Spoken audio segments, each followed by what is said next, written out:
아이패드 프로 샀습니다. 물론 새거는 아니에요.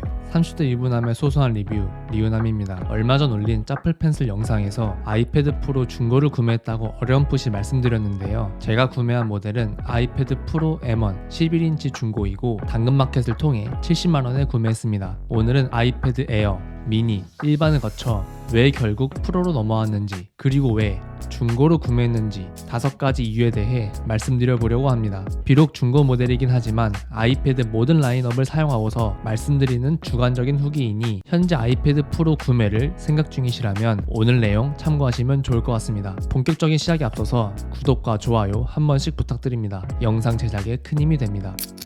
첫 번째는 아이패드 프로에만 적용되어 있는 120Hz의 프로모션 디스플레이입니다. 아이패드 라인업 정리 영상이나 에어와 프로를 비교할 때마다 항상 언급하던 게 바로 지금 보고 계시는 프로모션 디스플레이입니다. 프로모션 디스플레이가 뭔지 간단하게 설명을 드리자면 아이패드 미니, 일반, 에어 모델은 모두 60Hz의 주사율을 가지고 있습니다. 즉 1초의 화면을 60번 깜빡여서 보여준다는 거죠. 반면 아이패드 프로는 120Hz의 주사율입니다. 1초에 120번, 다른 모델보다 2배 더 많이 깜빡이면서 화면을 보여주기 때문에 스크롤하거나 펜슬로 필기를 할 때 더욱더 부드럽게 볼 수 있습니다. 그게 뭐 큰 차이가 있나? 아이폰에서는 주사율 차이 잘 못 느끼겠던데? 라고 생각하시는 분들이 계실 수도 있지만 아이패드에선 얘기가 다릅니다. 왜냐면 아이폰과 다르게 아이패드 같은 태블릿은 기본적으로 화면이 크기 때문에 주사율에 따른 체감이 더 크게 느껴지거든요. 솔직히 저는 아이패드로 유튜브를 많이 보는데 스크롤로 영상을 내리거나 화면 전환을 할 때 프로모션 디스플레이가 생각보다 크게 체감되어서 구매하길 잘했다고 생각하고 있습니다.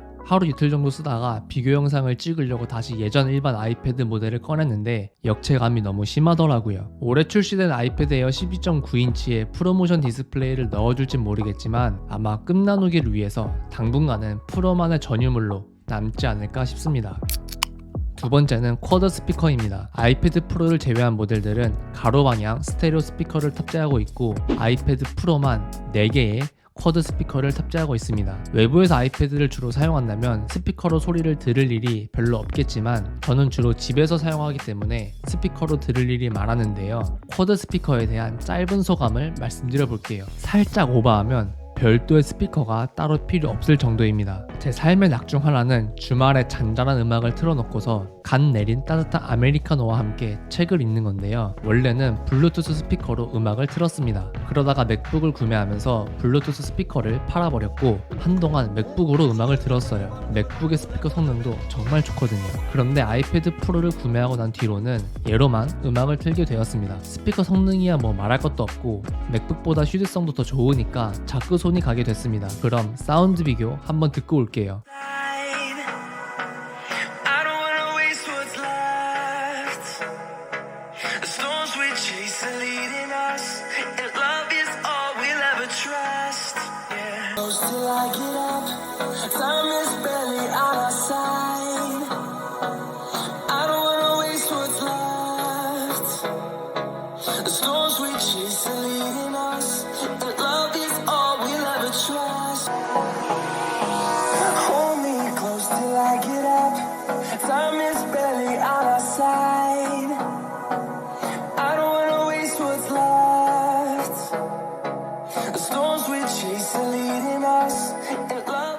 그리고 유튜브를 볼 때도 소리가 훨씬 풍성해지고 입체적인 게 느껴져서 영화 리뷰 같은 거 볼 때 정말 좋았습니다. 특히 전쟁 영화나 액션 영화를 보면 사운드가 풍성한 게 잘 느껴졌습니다. 다른 모델들의 스테레오 스피커도 물론 좋긴 하지만 확실히 프로는 프로네요.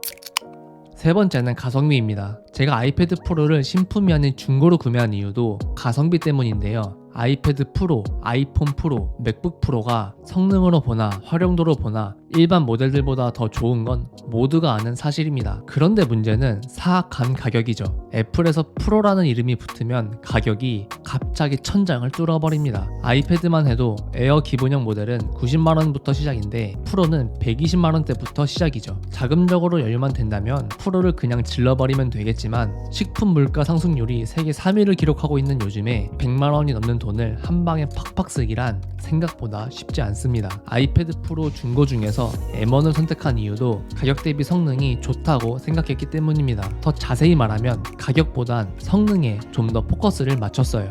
단순히 가격만 본다면 아이패드 프로 1세대나 2세대처럼 더 오래된 모델이 저렴하긴 하지만 성능을 두고 봤을 때는 조금 아쉬움이 느껴졌었거든요.